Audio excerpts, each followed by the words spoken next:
Everyone to today's webinar, we'll be talking today about legal essentials for co-founders and business partners. I'm Alex, I'm the co-founder of Sprintlaw. Before we get into the kind of details, just to give you a quick overview as to who Sprintlaw are, we're an online law firm really designed for startups and small businesses. Most of what we do is provide fixed fee legal services. We don't charge by the hour or anything like that. So if you're a small business or startup needing help in terms of setting up companies or intellectual property, employment law, commercial contracts, pretty much any area of business law, we have fixed fee services. We'll give you a quote and we can assist with that. We also have an optional membership. About 90% of our customers sign up to it. We've recently just done a pretty major upgrade, and it's a great kind of subscription to sign up to if you need ongoing legal help. There's a platform where you can get free documents, book quick legal consultations with our team, monitor your legal health. There's a DocuSign style e-signatures tool in there, credits to use on legal work if you need it throughout the year, and we also have our own AI assistant called Taylor AI that you can chat to for small business legal support. We have a bit over 7,000 clients, a team of over 50. We are based in Australia, but operate in the UK and New Zealand as well, and have won tons of industry awards. So if you're not already a client, there's no time like the present to sign up. And for those that are gripped by the need to ask some questions about business partnerships and shareholders agreements, things like that after this call, you can book a free call with our team, and we can have a chat to you off the back of this. So I think we'll drop a link in the Zoom chat, and there's a little QR code here that I'll show again at the end for anyone that wants to book a call. So on to today's topic. We're going to start out by talking a little bit about business structures. So if you are setting up or running a co-founded business, how do you actually go about setting up the business structure? What's the right one to choose? We'll then dive into the kind of business partnership agreements, which are usually called shareholders agreements. If you are set up as a company, we'll talk about what they are, what are the main clauses and concepts in them, and why they're really important for co-founded businesses. And that's kind of the third section. We'll just go through the specific clauses and really talk about what they do and the different versions of them. And finally, we'll talk about some other agreements that business partners may want to get in place with each other or with the business. As I'm going through, do feel free to drop questions in the chat. We'll save a bit of time at the end as well for questions, but it's always good to take questions while I'm on the topic. So I'll try and keep an eye on the kind of Q&A feature in Zoom and answer questions as they come through. So let's talk about business structure. So if you're in a position where you either already are setting up or thinking about setting up a co-founded business, one of the first questions is, well, I got my business partner. How are we going to set this up? So there's a bunch of different business structures. The most basic ones I have on this slide. There's the sole trader business structure, which is a way you can register your business in Australia, and then there's a partnership business structure. As the word sole suggests, it's for one person. So if there are two or more people working together, you can't really have use the sole trader structure for that group of people. You can all get your own ABNs as sole traders, Australian business numbers, and then start doing business kind of collectively. But if you really want to have a kind of shared business, this structure is not really that appropriate for you. On the right, we have the partnership structure. As the name suggests, this is a very simple structure that two or more people can set up to run a business together. And the way it works is kind of free to register. You go online onto the ASIC website. You can register an ABN, and it can be an ABN for two or more people, and you can go out and start doing business as a partnership. Now, the problem with both of these structures, and I guess the partnership structure for those looking to set up a kind of co-founded business, is that the partnership, while it's quick, easy, cheap to set up, is not like a real legal entity as a business separate from you as individuals. And that means if something goes wrong as a business partnership, you set up a business, you're operating the business, something goes wrong, and a client, customer, supplier, someone decides to sue your business.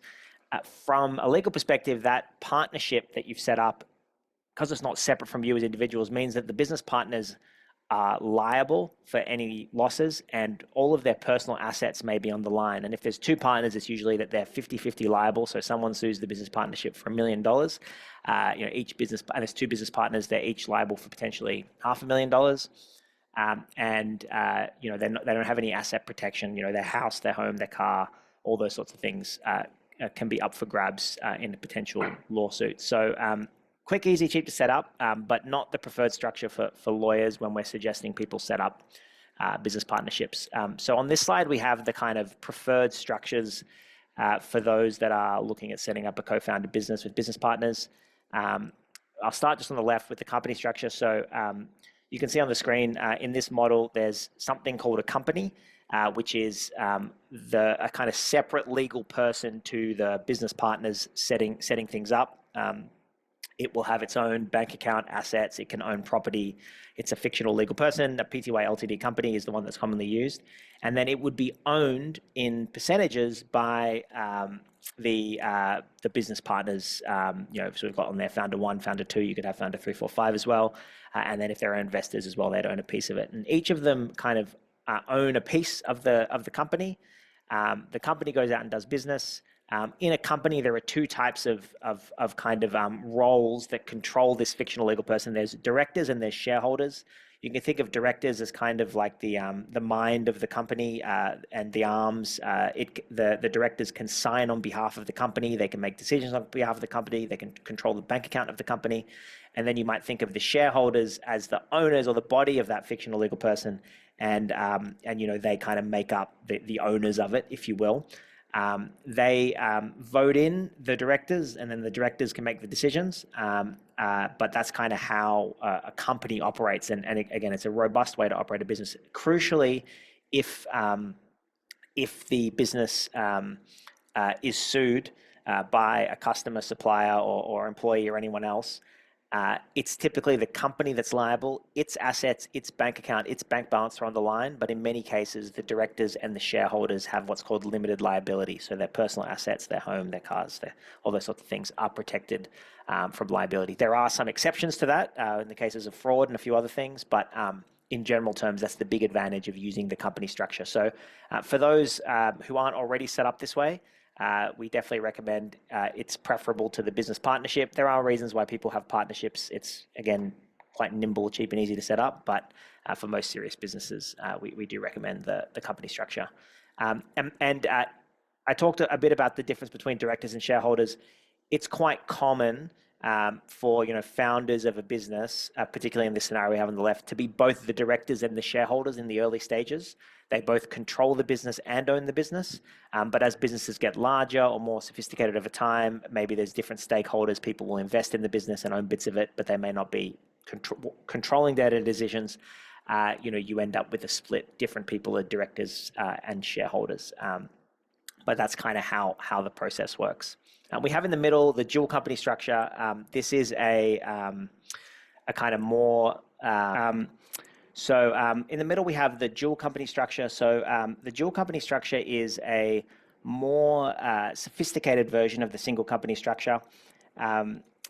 So you can see we've got two different types of companies involved. We've got the operating company and the holding company. And the holding company is ultimately owned by the business partners and investors. Now, the advantage of this structure is the operating company is kind of goes out and it will do business and it will sign contracts and it will employ employees. But all of the really important assets of the holding company of the company are held in the holding company. So critical intellectual property or large amounts of cash are kind of held in a separate company. And the reason for this is, we talked a bit about limited liability. When you have a company, the liability is limited to that company and it doesn't go back to the owners of that company. Well, as your company itself becomes valuable, in many people's cases, yes, their home and their personal assets are valuable, but over time, if their company becomes valuable, it may also, you may want some protection for its liability. When you split it into two entities, you get this double limited liability protection. So if something goes wrong at the operating company level, someone decides to sue the operating company, the employees, customers, whoever, It's only got maybe a small bank account with not that much cash, and it could potentially be shut down, but a lot of the core assets are protected by limited liability in the holding company that kind of owns it. So this is more expensive to set up because there's two company structures, but a model that can be quite preferable as the business grows. And finally, on the right, we have the even more sophisticated version. At the bottom, it's still the same as the dual company structure. We have the operating company and the holding company. But up the top, we've got some extra trust companies sitting there that protect the business partners even further. And you can, if you look at these diagrams on the left, you can see while the founders are protected from employees and customers from each other, there's no kind of shields in between them. And typically, and we'll talk about this more, there's agreements between business partners. If there is a dispute at this level, founder 2 could potentially sue founder 1 for their house, home, cars, keys, everything else, if there's no company at this level. So often founders will set up a trust company as well, which sits in between themselves and other founders and investors. And that means if there's a dispute between founders, the liability is further limited to that trust company, but may not come back to the founder's personal assets. There's other reasons to set up a trust. It can be tax effective in terms of the way that dividends are distributed from the company. Rather than going to founders as individuals, it may be beneficial to go to a company that's controlled by them. It's usually a good idea if you're interested in this kind of model. Again, you can see it's quite expensive because there's operating company, holding company, trust setups. You're looking at least 4 companies here for a two-founder business. It's often a good idea to get some tax advice to make sure that it's actually worthwhile. But certainly for Sprintlaw, as an example, I'm one of the 2 co-founders. We set up originally as a single company structure. Pretty early on, we migrated over to the trust structure. And so, I hold my shares in Sprintlaw Group, Pty Ltd, through a trust. And then we have an operating company. And in fact, you can have multiple operating companies. So, when Sprintlaw expanded to the UK and New Zealand, we set up separate operating companies because we didn't want something that goes wrong in the UK business to impact the Australian business and the holding company and so on. So you can silo your risk further by having more and more companies, and that's why you often see businesses with many, many entities. But of course, it gets more and more expensive to manage all those companies and the tax returns. So you just got to make sure the timing's right. We've had a question come through. Does this apply to UK business setup as well? Look, the principles of what we're talking about are pretty similar in the UK, but I'm definitely talking about Australia in the terminology I'm using between like ABNs and TFNs we had on this slide. We are having a UK webinar, I think in a month, if you're interested in that topic. So reach out to our team. We can give you a link to that and we'll talk about this topic in the UK. But yes, this concept of single dual trusts, sole traders partnerships is quite sort of common across jurisdictions between Australia and the UK at least, and also the US and New Zealand as well. So just to kind of recap on the different structures, I won't go through all of these rectangles in detail, but you can, if you think about the advantages and disadvantages for people setting up a co-founded business, it's quite difficult to do as a sole trader, as I mentioned. The partnership, you can share control between two or more partners, but you're still liable. If you wanted to raise funding, it will be quite difficult, and it's difficult for the business to go on. I didn't really talk about that, but difficult for the business to go on if one of the business partners leaves or passes away, and the tax rate as well may not be as good. But again, much cheaper to set up these models, but these company structure models are much more beneficial. You can split control, you got limited liability. It's easier to raise capital. The business can kind of go on forever, separate from its owners. There are tax benefits, but it does get progressively more expensive the more that you want to kind of invest in these things. So that's most of what I wanted to say about structuring. Another question, how does this differ from a joint venture by 2 companies? A joint venture is, I guess, somewhat potentially outside the scope of what we're talking about in terms of co-founded businesses. But just to answer the question, it is possible for 2 or more businesses to set up a venture together. To give you an example, let's say Sprintlaw wanted to partner with an accounting firm to offer a hybrid law and accounting product. We could set up a new company, called Sprint Tax Pty Ltd, and that might be owned half by Sprintlaw, the company, or Sprintlaw Group, or maybe Sprintlaw Operations. That would be a decision to be made, as well as the accounting partner. And that business could go out and do things and get customers and generate income and so on. And if it was set up as a company, it would kind of be, again, have siloed liability from the rest of the two businesses. So that's kind of what a joint venture is, or at least what I just described as an incorporated joint venture.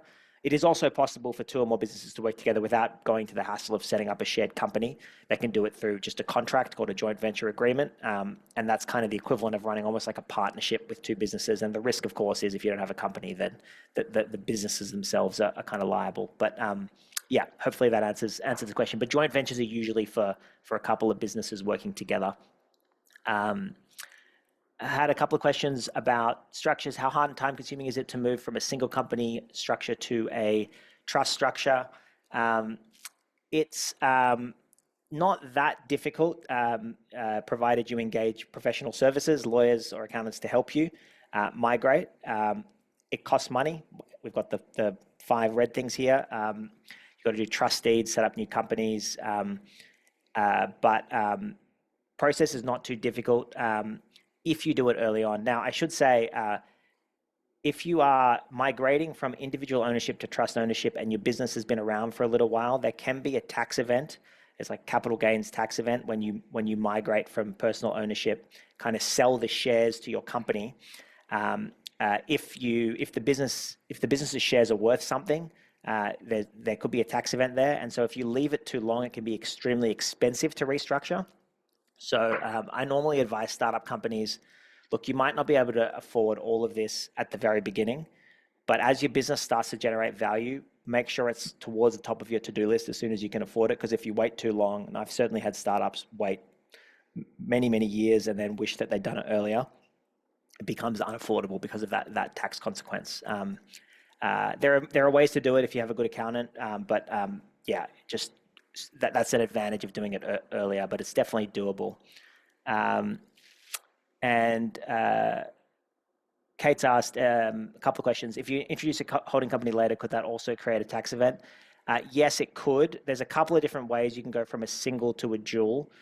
You can either introduce a child company of the holding company, which is often quite efficient because then you don't need to change anything up at this level and there may not be a tax consequence.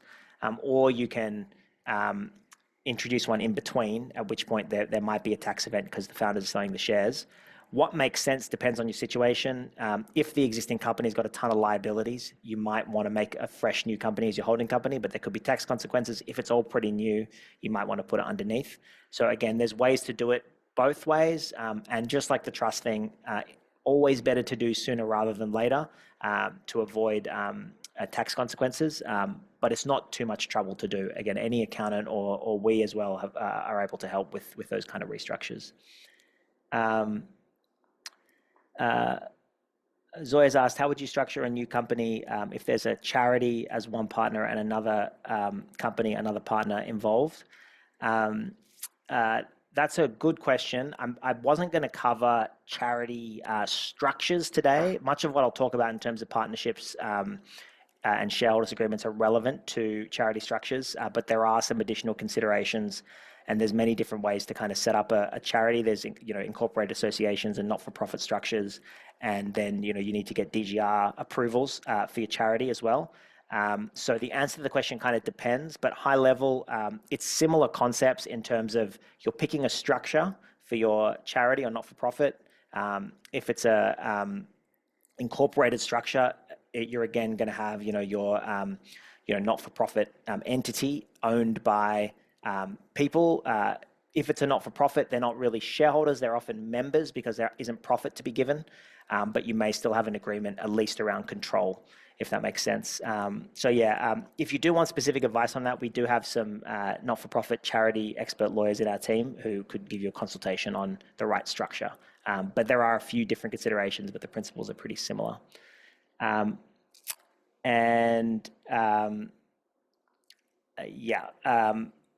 probably move on in a sec because make sure we're getting through stuff. But Kate's asked, my accountant recommended a trust to hold the company.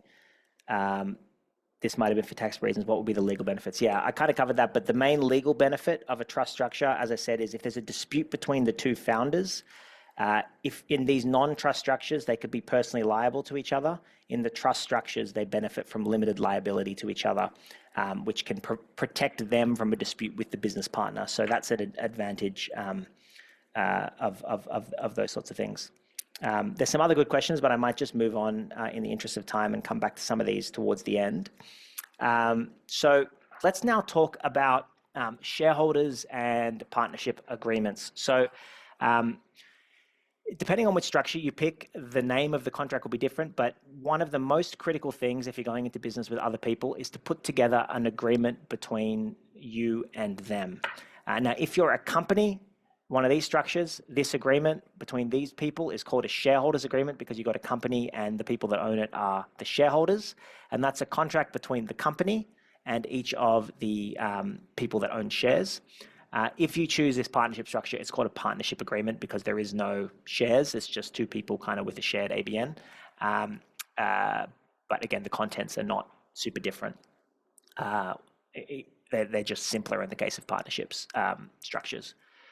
So what's the point of these agreements? I should mention they're not compulsory, the shareholders agreement. You don't have to do one. And sadly for us as lawyers, far too many businesses don't have one and run into major trouble when they don't, but it's not compulsory to have a shareholders agreement. It's also not compulsory to have a partnership agreement for a business partnership, although it is required by many banks to open a bank account. They just want to see a copy of one. So it's kind of almost a practical requirement. If you don't have one, you're not breaking the law in terms of shareholders partnership agreement, but it really is one of the most important documents to protect against risk in case things go wrong. And it really is very useful. And I find one of the most useful parts of the shareholders agreement is the process of putting it together forces business partners who haven't thought about all the things that might go wrong in a business to just have a chat about it at the beginning and get on the same page. And just the discussion of making the agreement often avoids a lot of disputes down the line because there is a governing set of rules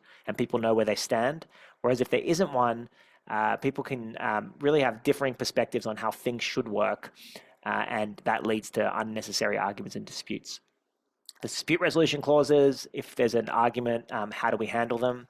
Protection of interests, who has a voice in big business decisions, particularly if the ownership isn't shared and they're equally and there's minority shareholders, what say and rights they have. Control over ownership, the ability to stop other business partners coming in and gaining influence, or at least controls over that, and then continuity. What happens if someone leaves, someone passes away, someone becomes incapacitated? What happens to the business? All of this stuff is covered in a shareholders agreement. So I'm going to spend some time going through really the key concepts and clauses in these agreements and explaining what they are, what they do. For those that are thinking of getting one of these agreements done, or if they've got one already, having it reviewed and checked, a lot of what is involved in the process is thinking about these concepts, working out what you want to have happen. We as lawyers can tell you what normally happens or how they're normally handled, but deciding what you want to have happen and then having that encoded in the agreement. So it's useful to think about, as I'm talking through these, how this might apply to your situation, if you have a business partner and how you want it to work. So we'll talk about decision-making processes, vesting, drag-along and tag-along clauses, termination, right of refusal, dividends, dispute resolution, and non-competes. So we'll start with these two concepts. On the left, we have decision-making processes. So shareholders agreements set out the way in which decisions about the company are made. So we mentioned earlier that directors are the ones that are the mind and arms of a company. They can open bank accounts, sign contracts, do various things, control the company. And then we mentioned shareholders kind of can appoint the directors. So how does all that work? What's the process? When is approval from various people needed? Can one director do stuff without the other's approval? Can employees do things? How does all that work? That's a really important question in terms of who controls this fictional legal person in the company. And the shareholders agreement is a really great way of clarifying how that works. And typically a shareholders agreement will basically have a list of types of decisions. If the company wants to uh, raise capital or take out a loan of more than $50,000, or it wants to fire a key executive, or it wants to change in direction, it wants to change what the business does, or it wants to sell, or it wants to do these kind of bigger decisions. It will set out a process in the shareholders agreement as to who decides and how the decision is made. Now, some decisions, the shareholders agreement will say these decisions can be made with approval of a majority of directors, or it might say a unanimous consent of directors. And it might also require some extremely important decisions to not only require director approval, but also require shareholder approval or owner approval. And if the business is changing direction or deciding to be sold. So there's typically, really, you can imagine a page of a shareholders agreement with a series of types of decisions, and then the percentage, and then who gets to make it. And that's kind of one of the really key sections of a shareholders agreement. And deciding on what the thresholds are for certain decisions is totally up to you as the business partners setting up the agreement. There are common concepts we include in here, common percentages. Often you have 75% approval for key decisions and simple majorities for less important ones. And then others may require unanimous approval. So that's a really important point to put in the shareholders agreement. If you don't have anything, or it's not mentioned in the shareholders agreement, then by default, most decisions require the sign off of 2 directors or the approval of the directors. So that's the default position. But the shareholders agreement can set out more specific requirements for more important kinds of decisions. So really important to get that in the shareholders agreement. Then we've got this concept called the right of refusal. So the right of refusal is a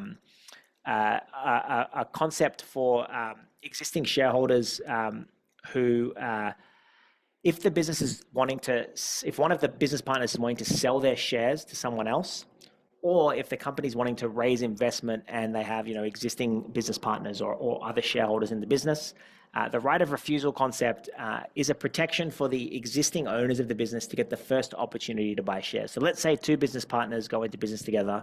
One decides they want to sell their ownership to someone else. Without a shareholders agreement, they could potentially just sell it to anybody and come up with a monetary transaction, and then that person buys the shares and buys into the business. But the second business partner may not want to do business with that person, and may want to have at least had the ability to prevent that, or buy them themselves, or potentially approve that decision. So the right of refusal concept is very common in shareholders agreements, also called a preemptive rights clause, and it can cover a right to, before any shareholder sells to a third party, give existing shareholders the right to buy the shares.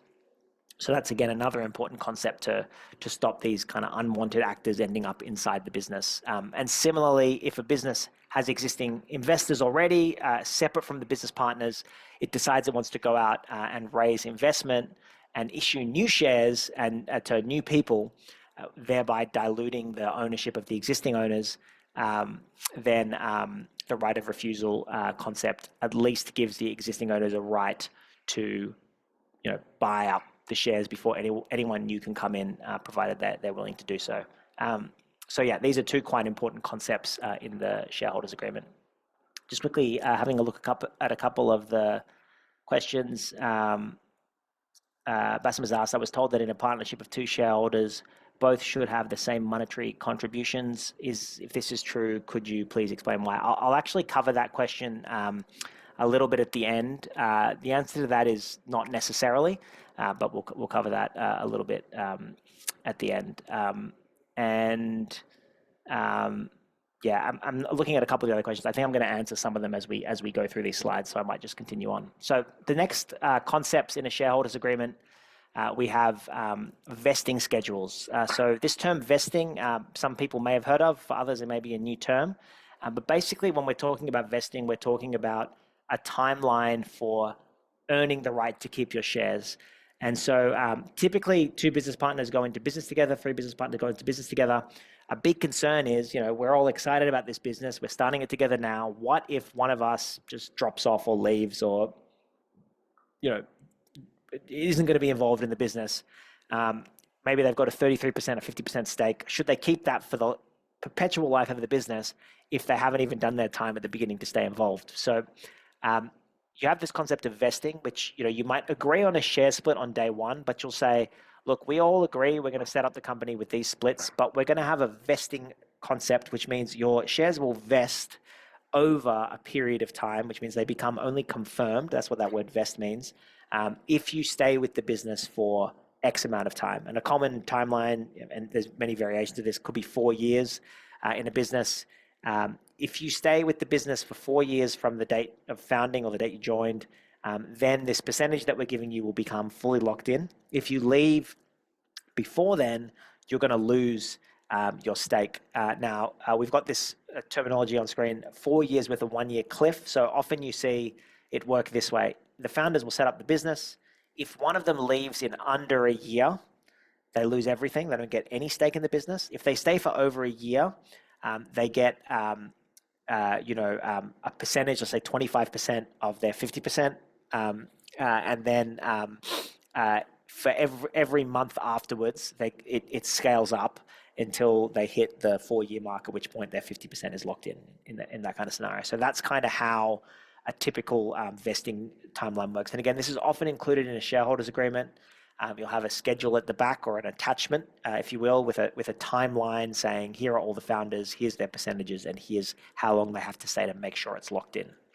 So again, you can see why that's a very important concept. And without the vesting schedule, you could end up in a situation where you found a business, then one of the business partners leaves, and technically they've got the rights forever. And it's not really clear how all that stuff works. So very important concept. We next have the dividend clause. So dividends are, people may be aware, when a business generates profit, either the business can reinvest it into the business, or it could distribute those profits to the shareholders, which is one of the many reasons people set up a business, is to get those profits, or people invest in a business is to receive the dividends of the profits. So an important question is, who decides how much dividends are going to be issued, when are they issued, and how does all that work? And the answer is, there's various different ways of doing it, but often, there might be an annual dividend that's issued once the business's annual accounts are finalized. It might be up to the directors of the company to decide whether they're going to do no dividend or everything is a dividend. It might be enshrined in the agreement that at least 25% of the profit must be paid out in dividends, and the remainder will be determined on a year-by-year basis, or it might be totally locked in. 100% of dividend profits must be distributed as dividends. So there's different scenarios, but again, you want clarity around what happens when the business generates profit, and when are they going to be paid. If the business doesn't generate a profit, typically there's no dividends. There are exceptions if the business has tons of capital, although pretty unusual. So usually this is a clause that's going to kick in when the business is generating profits and basically determining how the cash is going to flow out. Next, we have the drag along and tag along clauses. So these are sections of the shareholders agreement which deal with the relationship between majority shareholders and minority shareholders. And one of the big challenges when you have majority shareholders and minority shareholders is, if the business is going to be sold and you're a majority shareholder, you want to sell the business, you could find yourself in a situation where someone wants to buy 100% of the company. They want to acquire the company, and all the majority shareholders want to sell, but a minority shareholder, maybe they're an investor, maybe they're an early business partner, maybe they're a founder, doesn't want to sell. Can they be forced to sell their shares is a big question so that the company can be acquired. And again, if nothing's in place, then a minority shareholder could say, I'm not selling, and hold the company ransom and potentially negotiate a really good deal for themselves. But if you do have this, you'll often specify a percentage, 66%, 75%. If 75% of the shareholders want to sell the company, they can drag along the minorities on the same terms, and they have to sell. And that can be a good way to ensure you don't have these kind of deadlocks on the sale of a business. But the inverse is also true. The risk, if you're a minority shareholder, is that the majority shareholders sell out their shares to an acquirer and leave you behind. They get a great deal for themselves, but they leave you behind, and you're not able to also join in on a great sale of the business. And so there's a tag-along clause which again says the majority are not able to sell out X% at the same time without bringing along the minority if they want to come along, and that's what the tag-along clause is. So again, people would have probably seen TV shows, the horror stories of one person holding the company ransom or vice versa, minorities getting oppressed by various movements of the bigger shareholders. So these concepts are designed to protect against those power imbalances, and again confirm what will happen. We also have dispute resolution. So really important, as many would assume. A concept to cover in the shareholders agreement is the dispute resolution clause. How are disagreements handled if there's a dispute between the business partners? Typically, there'll be clauses in there to have some steps before people can jump into court and start suing each other. There'll be mediation clauses, there'll be arbitration clauses. There might be voting clauses. It can be very difficult if there are only two business partners and it's a 50-50 split, because if both partners have equal power over the business and there's a dispute between the two of them, you can't have majority wins, because there will never be a majority, and so oftentimes you need these more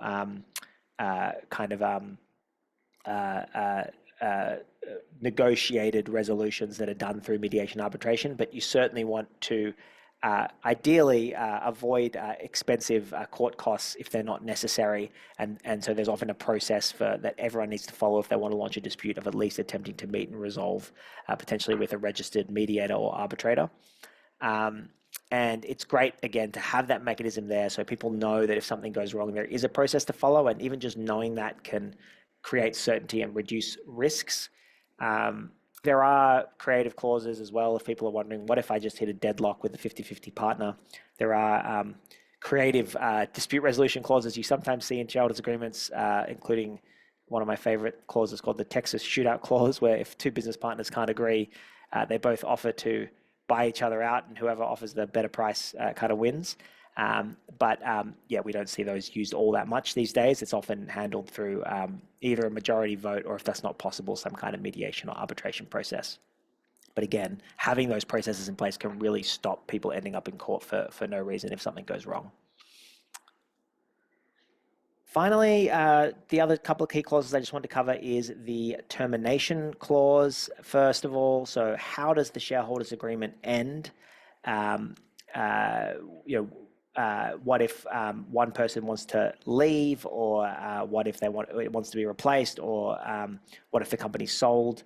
And it will just specify the clauses for that. So again, there will be triggers for the end of the shareholders agreement if the company goes into liquidation or is sold, or the shareholders all agree they want to do a new one. Then that'll be one way for it to be changed or terminated or amended.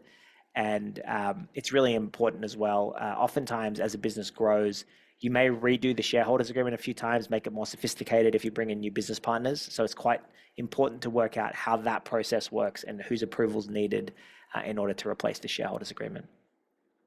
And then we've got our non-compete clauses. So a concern, of course, when people are going into business together is that one business partner is gonna leave, take all the knowledge, and start a competitive business, and leave out the other shareholder. And so typically the shareholders agreement will have non-compete clauses which stop shareholders for a period of time in setting up leaving and setting up a competitive business. And it's obviously really important to have those clauses in there to protect the company's confidential information, intellectual property, and market share. And of course, in the non-compete clauses, we're setting out what non-compete actually means, how broad is it defined, and how long will it last for. For those familiar with the law of non-competes, having indefinite non-competes that say you can never start a business, anything like this, for the rest of your life, they're typically not allowed under law. So you often see quite carefully drafted versions of these clauses, which are designed to be broad enough to protect the business, but not so broad that a court would say that's too broad. We're going to ignore that. So it's important to get the wording and scope of these right. So those are the key elements of the shareholders agreement. And like I said, it's really an important document for anyone that's going into business together to get in place. One of the biggest reasons we see for startup small businesses failing or breaking down is a dispute between business partners. And in many, many cases, it could have been avoided with an agreement that just set out how various things worked. And because the conversations weren't had at the beginning, you just see people thinking one thing's fair and the other person thinking another thing's fair. There being no rule book to determine who's actually right, and that argument breaking down into an end of a business relationship. So they're almost like prenups, but even more important, I think, in a business context. And it doesn't matter how tight your relationship is at the beginning. I can promise you, after years of doing business together and working together with business partners, there's bound to be tensions and disputes that arise over time. So you just want to make sure you've got this rule book in place to kind of help avoid that spiraling out of control. Other documents to get set up for business partners is employment agreements. So the shareholders agreement, contrary to what you might think, doesn't usually have like a roles and responsibilities section which says what each business partner is doing. One might be the head of marketing, one might be doing the technology, one might be out there doing selling, but it's not typical to enshrine that in a legal document, because in reality the roles of the business partners will change over time. Same with the salary numbers and those sorts of things. It's usual to have a separate employment agreement that actually sets out what the business partners are going to get paid, what their compensation is. As a co-founder of a business, if you're working in the business, you're not only a shareholder and often a director, but you're also an employee if you work in the business too. You don't only control the business and own part of it, but you actually go work for the business and do things. So that's what the employment agreement's for. Important to get one of those in place too. If you've been around for a little bit and haven't got this stuff set up, we recommend doing an IP assignment deed as well. This is really important for businesses that have been doing stuff for a year, 2 years more without proper agreements in place. All the stuff they did before the date they got things set up is technically still potentially owned personally by the co-founders or business partners. So you want to get in place an IP deed assignment document that basically just says, I, the founder, agree that any work I've done in the past or in the future for this business is owned by this business or this company entity. It's not mine. I can't go off and use it. And again, that helps give everyone mutual security that when people are working on the business, it's really for this shared kind of company and not for the individuals to go off and take. And finally, a question we get a lot is, and I think we had a question about this earlier, how much money do the business partners need to put in to the business, and what happens to that money? What if one puts in more than the other? What if one puts in some, the other puts in none? How is that treated? Look, that's totally up to the business partners in terms of how much money they want to put in the business. I think the question before was, do we both have to put in 50-50? The answer is no, there's no requirement to put in 50-50. It may be common for people to do that because it's kind of seen as fair. And certainly when we started Sprintlaw, I think my business partner and I both we didn't have much money at the time, but I think $5,000 as our startup capital into the business each. So what you can do with that money, let's say you put $10, $20, $100,000 into the business, there's a few options in terms of how you handle that. You can just write it off. For our $5,000, we just wrote it off and we didn't ever get it paid back. It was a kind of small enough sum of money at the time. But if it's a more significant sum and maybe only one person's putting it in, you may want to make it a loan. And then if it's going to be a loan, you want to make sure that's documented. And the founder may say, I'm loaning money to this business at this interest rate. Maybe it's a very favorable interest rate because the business might not have any money to pay it back. Maybe that interest is deferred for a while until the business has X amount of dollars then it has to start paying it back. But it's on the books that one founder put in this amount of money, and they have the rights to get it back later on. And again, a lot of disputes we see is some money was put in, it was unclear how that would be paid out. Someone forgets. The terms were unclear. Someone wants interest. So it's a really good idea if you're putting in money to at least get a basic loan agreement in place between the founder that's putting in the money and the company, and if they want to get it paid back, when that's going to happen, how it's going to happen. And again, it can be flexible. It can be low interest. It can be years away. It can be triggered on a certain point. It doesn't have to be paid immediately, but that's an important document if money's being kind of put into the business. So that's a lot of the content I wanted to cover, but we got a ton of questions, and if people want to drop more in, very, very happy to answer them because there's some good questions in here. So I'll just kind of go top to bottom in the Q&A. We've got a question, how does a service entity fit into the structure as I've seen more nowadays? So I'm just going to cycle back to the structuring slides. So yes, it's very true that you can see more sophisticated structures than the ones I have on screen. I've got the holding company and the operating company. I mentioned in the case of Sprintlaw, we have Sprintlaw UK, Sprintlaw NZ, separate entities. You can set up as many entities as you like. The main reason for setting up a new entity is it silos your risk to one kind of area of the business. There can be tax reasons too, but the main reason from a legal perspective is it's siloing your risk. So, you'll often see, for example, franchise businesses, they'll have an entity that is just a leasing entity that takes out leases and subleases them to people in the franchise. But if there's an issue with the lease, it doesn't affect the rest of the franchise business. And so they set up just an entity for leasing. You can set it up for a specific business line. You see some businesses with an employee entity. They only employ their employees through a company that just does employment stuff. You could have a service entity, and again, the service entity could just provide services to other entities. That could be done for tax reasons, or it could be because you want to silo the risk of those services into a specific entity.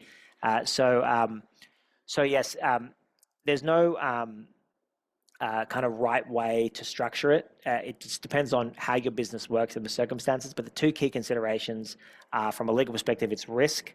What area of risk do you want to silo from the rest of your business? You can see very logically to understand why we set up a UK entity to silo that from the Australian entity, because if that didn't work out, we wanted to make sure that Australia was safe and vice versa. And then the second reason, of course, is these kind of tax benefits that you might see from different entities and the way that money flows around your business. So yeah, that's kind of how that works. James asks, are there any tools to assist founders to evaluate their share of a startup company? And will we cover the consequences and remedy of a partner wishing to withdraw from a company partnership as well as non-compliance in terms of agreements? Yeah, let me address both of those. In terms of tools, if you're trying to work out a fair share for a founder of a startup, it's difficult because it really does depend on the individuals, what they're bringing to the table, their level of experience, their involvement in the business, and just what is negotiated between the founders. So there's definitely no magic bullet solution. There are some tools online. I'd encourage you to check out Cake Equity's website. They're a partner of ours that do employee option management, but they, I think, have some calculators on their site, or at least links to calculators that help you, fill out a few fields or answer a questionnaire and work out a percentage ownership. And there's a couple of other tools I've seen online that do similar things. If you just look for like founder calculator, share calculator, kind of crude calculators that who's the engineer, who's the they're often very tech focused, who's the salesperson, and what's their level of experience. But ultimately, it's a difficult decision, and it's a very, very important one. So it's something to just I don't think anyone can tell you exactly what it should be. I do see a lot of two business partner businesses do 50-50. Certainly Sprintlaw, we did 50-50. It was just easier and simpler and reduced friction. It creates obviously challenges in terms of always needing unanimous consent unless you follow the dispute resolution clauses, but there's definitely a simplicity to that.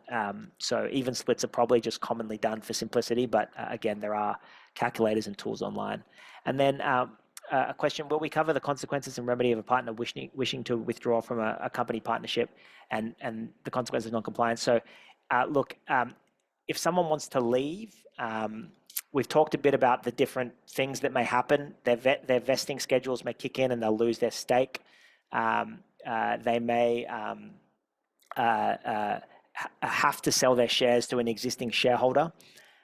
There's also, I don't think we have it in here, but if someone passes away, there's clauses in the shareholders agreement that deal with, does it go to their estate or can the company buy it back? So yes, a lot of that is dealt with. If someone breaches the agreement, I discussed earlier, dispute resolution will kick in, mediation, arbitration, and then if none of that works, potentially the ability to kind of sue each other. So that's kind of how the process plays out. Someone's asked, what are the things to keep in mind as a founder to start a company in a different country, e.g. Singapore? Yeah, look, I think many of the concepts that I discussed here are broadly applicable across jurisdictions. The structuring, though, is different from country to country. So you definitely want to reach out to a local advisor, lawyer, or accountant, either or both, and just ask them a little bit about how should I set up the company. Here's where I'm based. Here's what I want to do, and they can advise you on the right structure. But it's likely to be some version of kind of what I mentioned. You still need shareholders agreements. You probably still need employment contracts. A lot of the stuff we discussed is the same. It's very region generic, but yeah, you definitely want to get some specific advice on at least the structure. Chris has asked, have you seen any ways of treating time spent like a loan? This would be when one founder contributed more time to a business than the other founder. Yeah, I definitely have seen that. You see sometimes like sweat equity agreements, and or you can do it as part of like a service agreement that's repayable as a loan that builds up. It's definitely something I've seen. I'd say it's not super common unless there really is a clear distinction between a majority founder and a minority founder, and they're kind of being given equity in exchange for their services, if that makes sense. Then you would kind of treat it as what they call sweat equity, and then their time becomes either payable or in cash and a bit of ownership. For two kind of equal founders, it'll be less common because it's probably a recipe for a dispute. Did you record your time correctly? And I did work harder than you, et cetera, et cetera. So yeah, not super common, but definitely have seen it before in certain circumstances. Bonnie's asked, are we going to be able to access the recording later? Yeah, absolutely. We'll be circulating that. And a couple more questions. We've got a question here. What's the balance between protection liability of founders via structure setup and the role insurance plays in the running costs? Would this be a complex structure? Would this complex structure make insurance cheaper, or is it less likely to be required? That's a really good question. So, look, I think insurance is another tool in addition to what we talked about with these company structures to protect the business or the person insured from liability. And certainly these structures are not a replacement for insurance. You can get insurance on top of them. If you're operating one of these structures here where you could potentially be personally liable for business risks, I would strongly advise you to get insurance because you're very exposed. And insurance can come in and protect you from risks, but it's going to be limited to whatever the policy says. And so if something slips through the holes of the policy, suddenly your house, your home, your guitar and cars are on the line. So the protection is worse. The insurance may or may not be more expensive than if you have a company structure. Certainly if the insurer does a risk analysis, they might see that this structure is less likely to attract liability and there are more commoditized company insurance packages. But I can't really say for sure. It would depend on your business model and insurer that you work with, whether they're cheaper or not. But definitely the insurance has holes in this structure, whereas here, the insurance, even if it slips through the holes of the insurance policy, you've got that ultimate protection of the company. So that's kind of how I would see the way that what we're talking about here interacts with insurance. They're separate concepts. And insurance is always limited to the four walls of whatever your policy is, and it has exceptions and those sorts of things. Whereas the companies are kind of brick wall with only very few holes in it, like the fraud stuff I mentioned for personal liability. That said, you can get additional insurances. Directors insurance is a common company-specific insurance that you wouldn't get in these partnership models. And the director's insurance, again, even for those cases of fraud or breach of what we call director's duties, where the company doesn't work anymore and the founders can be liable, like those small exceptions where limited liability doesn't kick in for a company, there's insurances for that too. So you can really brick wall your company with the right insurances and remove all liability or nearly all liability. So they really go hand in hand. But of course, if you get those extra insurances that you can get in company structure, there'll be additional costs. It's not typically the case that you're going to pay 2x the insurance costs or 4x the insurance costs because you have an operating company, a holding company, and trusts. Oftentimes, you'll get a blanket policy that covers all the subsidiaries. It may cost a little more, but it's not going to be significantly more expensive. So yeah, again, I'm not an insurer, so you should chat to an insurer to get the exact quotes, but that's kind of how I would think about it. And Gautam's asked, I'd like to understand a bit more about unvested shares. Does the company own them? Do they carry voting rights? Look, there's a couple of ways to deal with the unvested shares, but typically a common way to handle it is the founders actually get all the shares on day one that they're going to get at the end of the 4 years. But if they leave early, the company can buy back the shares for $1 or for a cent, if that makes sense. So if you do it that way, they do have the full voting rights on day one, as if they'd fully vested. But they're going to lose their shares, if you will, forcibly have them purchased off them for a nominal amount if they leave early. That's pretty common. You can do it the other way, and certainly in employee option plans, it kind of works a bit more that way, where they earn them over time and they don't exist, but they get issued. But it becomes more complicated because it just means that people are getting diluted when the new shares are issued. So yeah, it's more common to do what you might call reverse vesting, where you buy them back for a cent. Fantastic. So looks like I covered all of the questions. As I said earlier, if anyone has any further questions about this topic, please do feel free to book in a chat with our team, and we would love to talk you through your specific situation. We're doing another one of these next month, which we encourage everyone to come along to. And as always, if you got feedback, ideas of things you'd like to hear about, to reach out to our team. Otherwise, thanks all for attending and look forward to seeing you next time.